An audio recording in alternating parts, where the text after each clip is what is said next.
कौन एक भी आया है मेरे जैसा? अगर आया होता तो खालिक कभी मेरे ऊपर वक्त ना ज़ाया करता, एनर्जी ना ज़ाया करता, मुझे ना बनाता। कि हैप्पीनेस, यूनिकनेस कहीं बाहर से नहीं आनी, नहीं मिलनी।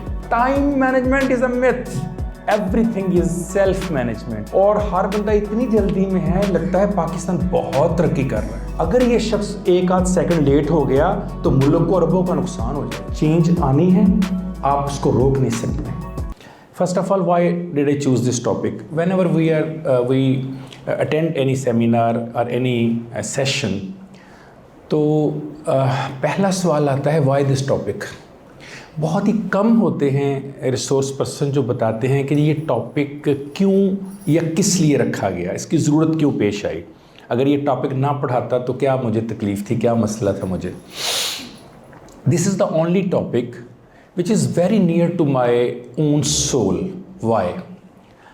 पहले मैं थोड़ा सा बैकग्राउंड आपको समझा दूं। दुनिया में दो तरह की ट्रेनिंग्स होती हैं। First is called sigma training. Sigma training ये बच्चों होती है, जर्मनी में फोर्ड कंपनी ने शुरू की सिग्मा ट्रेनिंग। वहाँ से फिर ये थाईलैंड में गई, कोरिया में गई, जापान में गई, चाइना में गई, रशिया में गई। अब तकरीबन को दुनिया के 35 to 37 कंट्रीज सिग्मा ट्रेनिंग करवाते हैं। Sigma training is dedicated for factories, industry, organisational behaviour, और उनका एक ही एम्फेसिस है, दैट इज़ प्रोडक्टिविटी। उनको सिर्फ प्रोडक्शन चाहिए। इसी वजह से जो सिग्मा ट्रेनिंग करते हैं वो ज़्यादातर वो लोग हैं जिन लोगों का बैकग्राउंड जो है वो बिजनेस एडमिनिस्ट्रेशन का है, not psychology. The basic difference between psychology and business ad is हमारा emphasis जो है साइकोलॉजिस्ट का वो होता है ह्यूमन बीइंग, और जो बिजनेस एडमिनिस्ट्रेशन वाली उनका emphasis होता है financial benefit. We cannot sacrifice a human being at the cost of finances, and they sacrifice human being at the cost of finances. So ये बुनियादी फ़र्क है हमारा उनका। सिग्मा ट्रेनिंग पे अगर आप अभी गूगल करें तो आपको मिलेंगी कोई दुनिया की 20 के करीब प्रीमियर एकेडमीज़ पूरी वर्ल्ड में जो सिग्मा ट्रेनिंग करवाती हैं, प्रीमियर। इसके मुकाबले में इतना ही बड़ा, इतना ही प्रेस्टिजियस जो है, that is called life skills. When I was student of life skill it was called soft skills. उस ज़माने में सॉफ्ट स्किल्स कहते थे, अब उसका नॉमेनक्लेचर चेंज हो गया, अब उसके लाइफ स्किल्स कहते हैं। अच्छा, जो लाइफ स्किल्स हैं या सॉफ्ट स्किल्स हैं, ये आगाज़ हुई अमेरिका से। ये आपको यूरोपीय यूनियन में, अमेरिका में, कनाडा में, न्यूजीलैंड में, ऑस्ट्रेलिया में, स्कैंडिनेवियन कंट्रीज़ में, वहाँ पर आपको मिलेगी ये ट्रेनिंग सिग्मा की जगह। लेकिन दोनों इक्वली गुड हैं। इसकी तकरीबन कोई 30-32 प्रीमियर एकेडमीज़ हैं पूरी वर्ल्ड में। हार्वर्ड जिसमें नंबर 1 है। मेरी अपनी यूनिवर्सिटी जहाँ से मैं पढ़ा हूँ, नॉर्थ कैरोलिना स्टेट यूनिवर्सिटी, वो नंबर 3 है वर्ल्ड में। अगर आप वो सारी खोलें, ओपन करें, 50 to 54 प्रीमियर किस्म की और बड़ी प्रेस्टिजियस, फेमस किस्म की, नामवर किस्म की ट्रेनिंग इंस्टीट्यूट्स, तो आप देखेंगे कि उनके जो लाइफ स्किल्स के और सिग्मा के टॉपिक्स हैं वो 45 to 50 हैं। ये वह टॉपिक है, इतनी बैकग्राउंड मैंने जो बनाई वो इस टॉपिक की इंपॉर्टेंस के लिए। The only topic personal effectiveness, जिसके अंदर 45 के 45 शामिल है। कोई और टॉपिक ऐसा नहीं दुनिया में जिसमें पर्सनल इफेक्टिवनेस की तरह, बिकॉज जितनी भी सॉफ्ट स्किल्स दुनिया में हैं, जितनी भी सिग्मा दुनिया में हैं, उस सारी इकट्ठी करेंगे, उसके मास्टर बनेंगे तो आप लोग इफेक्टिवनेस या मौसरपन या पहले से बेहतर काम करने वाले या बेस्ट कारकर्दगी वाले बन जाएंगे। दैट्स वाई मैंने ये सिलेक्ट किया है। अगर मुआफिया मुझे कहेगी तो मैं बारी बारी 45 के 45 लेक्चर आपको देने को तैयार हूँ, 45 के 45 टॉपिक्स के ऊपर, बिकॉज मेरी स्पेशलाइजेशन ही सारी उसके अंदर है। मेरा बेसिक इंटरेस्ट ही जो है वो ट्रेनिंग्स का है। बट इस टॉपिक में इशारतन आपको बताते जाएंगे किस टॉपिक की क्या अहमियत है। दैट्स वाई मैंने ये सिलेक्ट किया है। अच्छा, जो ही आपकी इफ़ेक्टिवनेस बढ़ती है, आपका असर बढ़ता है, आपका जो दूसरों पर, अपनी लाइफ पर, अपने वर्क पर, अपने फंक्शन पर, अपनी सर्विसेज पर कमांड बढ़ती है, तो आप सक्सेसफुल फ्यूचर के पीछे नहीं भागते। सक्सेसफुल फ्यूचर आपको ढूंढ रहा होता है कि आप कहाँ छुपे हुए हैं, वो आपके पीछे भागता है। सो हमने खुद को इम्प्रूव करना है, ये एक ऑन गोइंग इम्प्रूवमेंट एक्टिविटी है basically. Now come to another thing, who are you? Any one of you, who are you? और मैं बहुत मोटिवेटेड रहती हूँ अपनी चीज़ों को लेके, अपनी स्टडीज़ को लेके, अपने काम को लेके। और मेरी सबसे ज़्यादा अच्छी चीज़ ये है कि मैं फीलर हूँ। मुझे लोगों की चीज़ें फील करनी आती हैं, और मुझे ऐसा लगता है कि ये यूनिक क्वालिटी है मेरी, जो कि मुझे एक अच्छा इंसान बनाती है। Thank you, Isa. Nice to meet you. I must adopt you as my mentor, if you don't mind. Any one of you? जी ma'am, please. I am Mrs. Shahid. I am a housewife. और मुझे ये बहुत, यानी कि अल्लाह पाक का मैं शुक्र अदा करती हूँ कि अल्लाह पाक ने मुझे बहुत प्यारा मकसद दिया है कि मैं अच्छी तरह अपने बच्चों की अच्छी तरबियत करूँ और फोकसफुल अपनी इबादत पे और अपने बच्चों पे रखूँ। उसमें मुझे अपनी अच्छी बात ये लगती है कि मुझे इधर उधर नोज टिप करना अच्छा नहीं लगता। That's good. That's काम great. पे काम रखना मुझे अच्छा लगता है। All mothers must follow you. You are a great role model for all the mothers. Thank you to tell me this. Why I asked you, who are you? The most difficult question of this universe is, who am I? The most difficult question. दुनिया के जितने ज़हीन लोग थे, उनको यहाँ पर जाकर रुकावट पेश आई। खलील जिब्रान का नाम आपने सुना होगा। सुनिए वो क्या कहता है। मैं ज़िंदगी में बस एक बार लाजवाब हुआ। मैं ज़िंदगी में बस एक बार लाजवाब हुआ जब किसी ने पूछा कौन हो तुम। अभी आपने नोट किया कि मैंने ओपनली उसमें कहा हु आर यू, सिर्फ 2 लोग बोले। How difficult it is to tell that who am I. कितना कि मुश्किल लग गया है कि हम बोल ही नहीं सके। ये तो हर बंदे को पता है। अच्छा, मुझे नहीं आपका पता, आपको तो अपना पता है ना। But how difficult it was to tell कि हु एम आई। अच्छा, जो 2 लोगों ने बताया, if they allow me can I ask them another question. इज़ा, आपने जितना बताया वही है बस? नहीं, इसके अलावा भी है। Yes, but she was unable to tell all that. अच्छा, जितना भी बता देंगी, 10 मिनट, 15 मिनट, 20 मिनट, आधा घंटा, 1 घंटा, 1 दिन, enough? 1 day, 2 day, 3 day, I give you this chance. But क्या वो जो 4 दिन आप बताएंगी बस वही हैं आप? नहीं, शायद इससे, दैट इज़ माई पॉइंट। हम बता ही नहीं पाते बिकॉज हमें बताने के लिए जो महारत चाहिए, जो स्किल चाहिए, जो क्वालिटीज़ और जो एट्रीब्यूट्स चाहिए, वो हमें पता ही नहीं होती अपने, क्योंकि हमने कभी अपने अंदर उतर कर देखा ही नहीं। इकबाल से पहले जितनी भी फ़िलासफ़ी है, जितनी भी पोइट्री है, जितनी भी हिस्ट्री है, जितना भी तसव्वुफ़ है, जितना भी मिस्टिसिज्म है, उसमें है कि बाहर निकलो और चीज़ों को ढूंढो। ऐसे ही कुरान भी कहता है जाओ निकलो। इकबाल ने एक बड़ी अजीब बात कर दी। इकबाल कहते हैं अपने मन में डूबकर पा जा सुरागे ज़िंदगी। अपने मन में डूबकर, बाहर नहीं कह रहे। तू अगर मेरा नहीं बनता ना बन, अपना तो बन। इसका मतलब है कि अगर आपने ज़िंदगी का सुराग पाना है तो आपके अपने अंदर मौजूद है। अच्छा, अपने अंदर तो तब आप झांकेंगे अगर आपको पता चलेगा अब हैं कौन। बुलिया की जाना मैं कौन। बुल्ले शाह को भी यही मसला था ना कि अभी मुझे पता ही नहीं मैं कौन हूँ। फैसले नहीं कर पाए, और आप भी फैसला नहीं कर पाए। आपने खुद नोट किया। ये आप 1000 के मजमे से पूछें, यही जवाब आएगा। My name is Kashif Faraz Ahmed, I am serving as so and so, I got my फलां एजुकेशन फलां जगह से। 2-3 बातें करेंगे। CSS के इंटरव्यू में, PCS के इंटरव्यू में, PMS के इंटरव्यू में, फौज के इंटरव्यू में, सिलेक्शन के इंटरव्यू में, जब भी हम कहते हैं introduce yourself, do you know how many sentences we receive? Only 3 or 4 or 5 sentences. Can you explain a human being, complete human being, within 4 or 5 sentences? और whatever word and sentence you choose, क्या वो आपके अंदर के इंसान को सही तौर पे रिफ्लेक्ट कर रहे हैं कि आप हैं क्या? नो। सो पहली सबक, पहली इफेक्टिवनेस ये है कि अपने मन में डूबकर खुद को ढूंढना। मेरा मकसद क्या, पर्पस क्या, ऑब्जेक्टिव क्या, मैं दुनिया में आया क्यों था। इकबाल को तो पता चल गया अपना, वो कहते हैं दर्द दिल के वास्ते पैदा किया इंसान को, वरना अतात के लिए कुछ कम न थे करो बयां। अल्लाह ताला के लाखों करोड़ों फरिश्ते थे जो अल्लाह की इबादत कर सकते थे, करते हैं, करते रहेंगे। अगर मुझे पैदा किया है तो इबादत से हटकर शायद किसी काम के लिए, बकौल इकबाल के वो कहते हैं मैंने ढूंढ लिया, मुझे दर्द दिल के लिए पैदा किया। क्या हम जो हाल में हमने ढूंढ लिया हमें क्यों पैदा किया? क्या किसी को पता है यहाँ मुझे क्यों पैदा किया? और स्पेसिफिकली अपनी बात, आई am not talking about general human beings, I am talking about you, only you. तुम्हें क्यों पैदा किया गया? What is your responsibility? अगर नहीं पता तो इफेक्टिवनेस आपसे कोसों दूर है, कभी हाथ नहीं आपकी आएगी।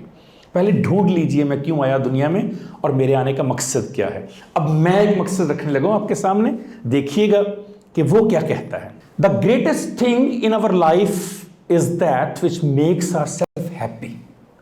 हम जितना कुछ करते हैं, जितना कुछ खाना पीना सोना भागना पढ़ना कम्युनिकेट करना अचीवमेंट करना पोजीशंस लेना बुक्स पढ़ना लोगों से मिलना सैर करना, क्यों करते हैं? Why do we do all this? Just because for one thing, कि हमें कंटेंटमेंट मिले, इत्मीनान कल्ब। अगर मैं मजहबी टर्म में बात करूँ, इत्मीनान कल्ब, खुशी, मुसर्रत, अच्छा लगता है ना मुझे। आप यहाँ पे इतनी गर्मी में इस मौसम में इतना सफ़र तय करके क्यों आए? Why are you, what brings you here? भैया आपको कोई चीज़ की ज़रूरत थी, आपको कोई कमी फील हो रही थी, आपको कोई डेफिशिएंसी थी, आप उसको पूरा करने हैं, उससे क्या मिलेगा आपको? इत्मीनान कल्ब मिलेगा, खुशी मिलेगी आपको, अच्छा लगेगा आपको। जितना कुछ हम कर रहे होते हैं वो इसके लिए कर रहे होते हैं, that is called happy. Life is a search, a continuous search for happiness. जब से हम पैदा हुए हैं, छोटा सा बच्चा, वहां से लेकर मौत तक हम सिर्फ और सिर्फ मुसर्रत, खुशी, इत्मीनान तलाश कर रहे होते हैं, कहीं से मिल जाए। कहीं पर मैन की तरह बच्चों को पाल के मिल रहा है, कहीं ईज़ा की तरह खुद को अंडरस्टैंड करके मिल रहा है, कहीं मेरी तरह ट्रेनिंग देकर मिल रहा है, कहीं हमारे कैमरामैन की तरह अच्छी मूवी बना के मिल रहा है। हर बंदा अपने अपने काम से इंजॉयमेंट ले रहा है। जो ही नहीं आएगी तो क्या होगा? बोर्डम आएगी, बोरियत आएगी कि नहीं, मज़ा नहीं आ रहा लाइफ में। तो हैप्पीनेस के लिए सारी एफर्ट है, इत्मीनान कल्ब के लिए सारी एफर्ट है, सुकून के लिए सारी एफर्ट है। अब ये मिलेगा कहाँ से? बड़ा सवाल है ना, मिलेगा कहाँ से? ये तो समझ आ गई कि इससे मुझे सुकून मिलेगा। अब ये ढूंढना कैसे है? कोई ऐसी दुकान लाहौर में है, कोई ऐसा ब्रांड है लाहौर में, कोई ऐसी फैक्ट्री है जहाँ ये बनता है, बंदा जाए पेमेंट दे और कहे जी मुझे 2 किलो इत्मीनान कल्ब दे दें, 2.5 किलो खुशी दे दें और तकरीबन कोई 4 किलो के करीब मुझे मुसर्रत दे दें। अगर तो मिलती हो तो हम सारे एफर्ट पुट करें, पैसे लगाएं, ख़रीद लें। देखते हैं कहाँ से मिलती है। Make others happy, surprise to see yourself becoming happy. दूसरों को खुशी देने से खुशी मिलती है, अपने लिए करने से खुशी नहीं मिलती, दूसरों के लिए करने से, दूसरों के लिए। अभी जो दर्द दिल के वास्ते, और कुरान भी कहता है कि तुम खैरुन्नास, मैंने क्या कहा है? खैरुन्नास मैं यनफ़उन्नास। तुम में से कौन बेहतरीन इंसान है? जो दूसरे के लिए मुनाफा बख्श है, बेहतर है, फ़ायदा मंद है, दूसरे के लिए काम करने वाला है। सो खुशी मिलनी है कहाँ से? किसी दूसरे को खुश करके। अब वो देखिए नीचे कहता है I am unique, never to be repeated. आप कहेंगे जी मेरा दूसरों से खुशी देना, मेरा दूसरों के लिए काम करना, मेरा दूसरों के लिए काम आना कितना इंपॉर्टेंट है जी। मुआफिया सोचेगी मैं अकेली प्रोग्राम करके दुनिया को कितना बदल लूँगी। ईज़ा सोचेगी मैं कितने के लोगों को यहाँ बुलाकर दुनिया को चेंज कर लूँगी। मैं सोचूंगा कितने के लोग मेरी बात सीरियसली ले लेंगे। यही सोचते हैं ना यूजुअली हम। एक माँ सोचेगी मैं कितना के मुआशरे को ठीक कर लूँगी, मुझसे बच्चे ठीक हो जाए, बड़ी बात है। बिल्कुल भी ऐसा नहीं है, बिल्कुल भी ऐसा नहीं है। बहुत ही हम खुद को अंडर एस्टिमेट कर रहे हैं, बल्कि हम एस्टिमेट ही नहीं कर रहे खुद का। वाई? दुनिया में कितनी आबादी है जी? ऑलमोस्ट तकरीबन, कोई बेटा आप तो दुनिया में आबादी कितनी है? तकरीबन 8 अरब होंगे। 8 अरब इंसान, 8 अरब दुनिया के इंसान थंब इंप्रेशन में दूसरे से नहीं मिलते। कितना का ये साइज इसका? कितना बेटा साइज होगा थंब इंप्रेशन का? नॉर्मल साइज आधा इंच या 1 इंच? बहुत बड़ा है, छोड़ देते हैं इसको भी। रेटिना होता है इंसानी आंख में, रेटिना, जो कि ह्यूमन आई से नज़र नहीं आता। उसके लिए आपको कोई ना कोई गैजेट इस्तेमाल करना पड़ता है। एक इंसान का रेटिना दूसरे इंसान से नहीं मिलता, 8.5 अरब इंसानों का। दैट्स वाई जब आप अमेरिका यूके जाते हैं तो आपके रेटिनस से आपकी शिनाख्त करते हैं। जिस खाल के कायनात ने रेटिना में मुझे 8.5 अरब से मुमताज़ रखा, उसने 5 फुट 9 इंच में मुझे कितना मुमताज़ किया होगा उससे। एक एक इंच मेरी बॉडी का दूसरे से डिफरेंट है, यूनिक है, नेवर रिपीटेड। उसने कहा था ना गालिब ने, लौहे जहां पे हरफे मुकर्रर नहीं हूं मैं। इस लौहे जहां पे, इस दुनिया में आप हरफे मुकर्रर नहीं है, दोबारा नहीं आया आप। बाबा जी फैज़ कहते हैं जैसे मेरे असलाफ थे वैसा तो नहीं मैं। असलाफ कहते हैं बुजुर्गों को। जैसे मेरे असलाफ थे वैसा तो नहीं मैं, मुझसा भी मगर यहाँ कौन रहा है। ठीक है, बहुत बड़े लोग आए थे, इसमें तस्लीम करता हूँ, मगर मेरे जैसा कौन एक भी आया है मेरे जैसा? अगर आया होता तो खालिक कभी मेरे ऊपर वक्त ना ज़ाया करता, एनर्जी ना ज़ाया करता, मुझे ना बनाता। सो मैं कायनात में एक हूं, ना पहले मेरे जैसा था, ना अब मेरे जैसा है, ना आने वाली दुनिया में कोई मेरे जैसा होगा। ये पॉसिबल ही नहीं है। एक यूनिक हूं। अगर मैं यूनिक हूं, जो कि आप खुद अब तस्लीम कर रहे हैं, तो इसका मतलब है मेरी कंट्रीब्यूशन भी यूनिक होगी, जो कायनात में कोई और नहीं कर सकता जो मैं कर सकता हूं। फिर फैज़ याद आ गए, उन्होंने कहा हम सहल तलब कौन से फरहाद थे, लेकिन फरहाद ने आपको पता है ना शीरीं के इश्क में नहर खोद दी। हम सहल तलब कौन से फरहाद थे, लेकिन अब शहर में तेरे कोई हमसा भी कहाँ, कोई हमारे जैसा भी तो दिखाओ। ठीक है, फरहाद बहुत बड़ा आशिक होगा, बट जो हमने किया है वो फरहाद भी नहीं कर सका। इसका मतलब है मेरी कंट्रीब्यूशन, मेरी यूनिकनेस, मेरा काम, मेरा फंक्शन वो तमाम दुनिया से डिफरेंट होना चाहिए, कि दुनिया कहे यस, जो इसने किया कायनात में कोई नहीं कर सका। क्या ये मैं कर रहा हूं? कर कहां से रहा हूं? मुझे तो पता ही नहीं क्या करना है। अभी मैंने कहा हो एम आई, हमें पता ही नहीं क्या, जिसको पता ही नहीं मैंने क्या करना है, तो वो कैसे परफॉर्म करेगा उस यूनिकनेस को? सो अपनी यूनिकनेस पहले तो ढूंढिए कि मेरे अंदर वो क्या यूनिक चीज़ है। कभी कोई और लेक्चर हुआ तो उसको ढूंढने का मैं आपको तरीका भी बताऊंगा। यूनिकनेस ढूंढनी कैसे है, इंटरेस्ट ढूंढना कैसे है, अपनी कैरियर काउंसलिंग करनी कैसे है। Okay, our contribution is also unique, can not be done by anybody with the same perfection. ये बिल्कुल ठीक बात है, जिस तरह मैं उस काम को कर सकता या कर सकती हूं, कायनात में कोई और नहीं कर सकता। बट मेरी कुछ लिमिटेशंस भी हैं। वो क्या हैं? Our own strengths and weaknesses. जहां मेरी ताकत है, यूनिकनेस है, डिफरेंस है, फंक्शन है, एक्टिविटीज़ हैं, वहीं पर मेरी कुछ लिमिटेशंस हैं, कुछ प्रॉब्लम हैं, कुछ वीकनेसेस हैं, कुछ कमज़ोरियां हैं। मैं नींद नहीं छोड़ सकता, मैं रिलैक्सेशन कुशन नहीं छोड़ सकता, मैं खाना बहुत खाना चाहता हूँ, मुझे गाड़ी बहुत अच्छी चाहिए, मैं लालच में आ जाता हूँ, हवस में आ जाता हूँ, मैं खुशामद करता हूँ, मैं बैक बाइटिंग करता हूँ। कोई ना कोई इंसान में कहीं ना कहीं कोई ना कोई कमी तो होती है। खुद नहीं पता होता, दुनिया बता रही होती है भाई आप में ये कमी है, और ख़ुद पता चल जाए तो आप बहुत अजीम इंसान हैं। तो जब आपके अंदर कोई वीकनेसेस हैं, तो इसका मतलब है वीकनेस को समझकर ठीक करना, रेक्टिफाई करना, और स्ट्रेंथ्स को दुनिया के फ़ायदे के लिए इस्तेमाल करना। This is called personal effectiveness. इतने मौसर हो गए हैं आप अपनी ज़ात में कि दूसरों को अपनी ताकत से, पावर से, एनर्जी से फ़ायदा दे रहे हैं, और अपनी वीकनेसेस को डे बाय डे ठीक कर रहे हैं, डे बाय डे ठीक कर रहे हैं। कमियां हर इंसान में होती है, कोताहियां हर इंसान में होती हैं, डेफिशिएंसीज हर इंसान में। हर दिन, हर लम्हा अगर मेरी पिछली गलती को ठीक करने के लिए इस्तेमाल नहीं हो रहा, तो मैं अपना वक्त ज़ाया कर रहा हूँ। दरअसल अपना नहीं कर रहा, अपने खालिक का वक्त ज़ाया कर रहा हूँ, जिसने मुझे बनाकर भेजा, ये कहकर कि तुमने हर लम्हा, कुरान कहता है इल्म वालों से पूछो। इल्म वालों से पूछना है। क्या मैं पूछ रहा हूँ कि मेरी क्या कमी है, क्या स्ट्रेंथ है? क्या उनके पास जा रहा हूँ, इल्म वालों के पास? क्या इल्म वालों को मैं ये मकाम दे रहा हूँ? ओके, आगे बढ़ते हैं। We search for happiness, but happiness is within us. हम उस खुशी के लिए ढूंढते फिर रहे हैं, मरते जा रहे हैं, ब्रांड तलाश करते हैं, कलर तलाश करते हैं, डिजाइनिंग तलाश करते हैं, जूते तलाश करते हैं, मेकअप तलाश करते हैं, हेयर के स्टाइल्स तलाश करते हैं, कैप्स तलाश करते हैं, सॉक्स तलाश, पता नहीं हम क्या क्या कर रहे होते हैं। किस काम के लिए? मैं अच्छा लगूं, मैं मुतमिन हो जाऊं, मैं दूसरों के सामने मुमताज़ और यूनिक हो जाऊं। भाई वो तो कह रहा है कि हैप्पीनेस, यूनिकनेस कहीं बाहर से नहीं आनी, नहीं मिलनी। तो आपके अपने अंदर है, आपको अपने अंदर से मिलनी है। जब तक आप खुद को ठीक नहीं करेंगे, इफेक्टिवनेस की तरफ लेकर नहीं आएंगे, खुद के अंदर तब्दीली नहीं लाएंगे, बाहर से कोई इनकलकेट नहीं कर सकता। हाँ, कर सकता है, यस, बट 2 कंडीशंस हैं। इल्लामा इकबाल ने 2 कंडीशंस लगाई हैं। हो सकता है मैं और आप कमज़ोर हों, हम अपनी स्ट्रेंथ्स को, हम अपनी वीकनेसेस को ठीक ना कर पा रहे हों, मे बी हमें अपने आप को जानते ना हों।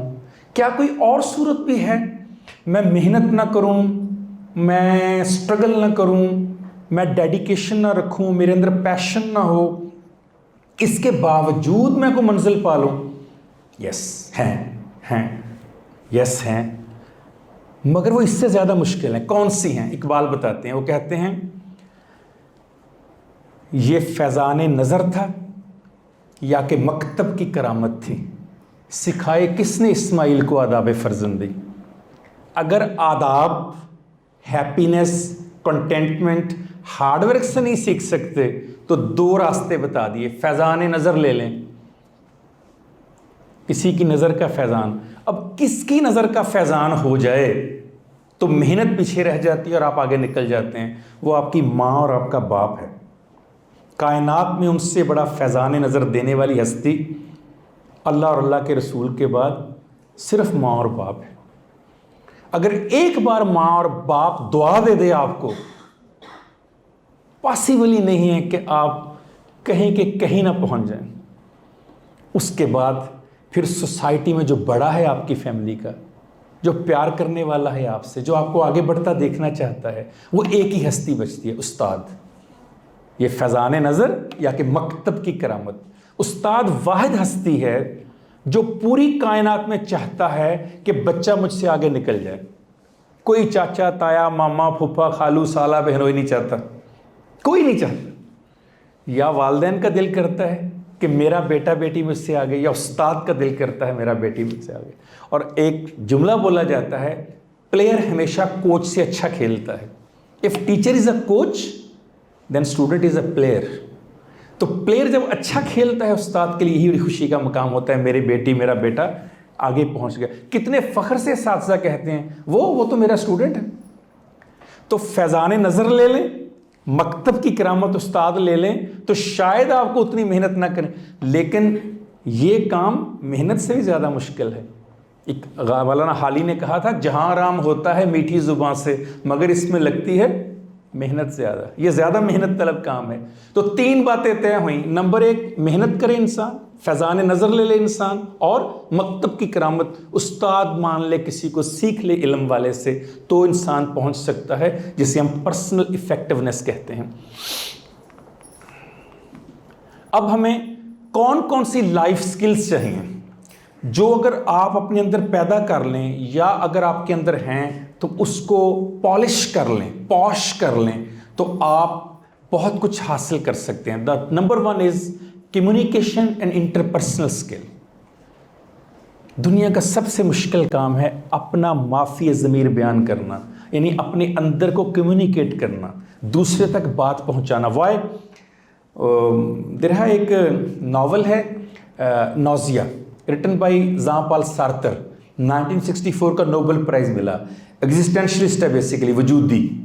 वो उसकी किताब का मेन थीम है द अदर इज़ हेल, दूसरा तो जहन्नम है। अब जहन्नम के साथ कम्युनिकेशन करनी है आपने। तो विंस्टन चर्चिल बड़ी कमाल बात कहता है unfortunately we have to face emotional creatures rather than intellectual creatures. जिनसे हम बात कर रहे होते हैं, दुनिया में कोई भी हो, वो सारे के सारे इमोशनल क्रिएचर हैं, हेल हैं। वो पहले फैसला करके बैठे हैं कि आपको जीने नहीं देना, आपको आगे नहीं बढ़ने देना। उनको कम्युनिकेट करके बताना कि मैं क्या हूँ, हाउ डिफिकल्ट इट इज़, कितना मुश्किल है वो अपनी बात पहुँचाना। और फिर जब आप बात पहुँचाते हैं, उसके अंदर हर्डल्स आती हैं। पहली हर्डल है फिजिकल हर्डल। फिजिकल हर्डल यानी आप और वो एक ही मुकाम पे खड़े होकर फिजिकली बात नहीं कर रहे, कोई इक्विपमेंट का मसला आ रहा है, कोई आवाज़ सही नहीं आ रही, फिजिकली कोई प्रॉब्लम है। नंबर 2 होता है फिजियोलॉजिकल हर्डल। बोलने वाले के बोलने में प्रॉब्लम है, सुनने वाले के कानों में प्रॉब्लम है, यानी ऑर्गेनिक इश्यूज दोनों के। तो भी कम्युनिकेशन में हर्डल आ गई। तीसरी होती है साइकोलॉजिकल हर्डल, साइकोलॉजिकल बैरियर, नफ्सियाती रुकावट। मैं पता नहीं किस परेशानी में क्या बात कर रहा हूँ, मुझे अपने नफ्सियाती इश्यूज़ हैं, घर के मसाइल हैं, आगे बढ़ने के मसले हैं, फाइनेंशियल इश्यूज़ हैं, सोशल इश्यूज़ हैं, लोगों की बातें हैं, और समझने वाला कुछ और ही समझी जा रहा है। वो कह रहा है पता नहीं ये मेरा नफ्सियाती मसला है, उसको नहीं समझ पा रहा, या दूसरे का नफ्सियाती मसला मैं नहीं समझ पा रहा, बैरियर आ गया। चौथा होता है सिमेंटिव, सिमेंटिक।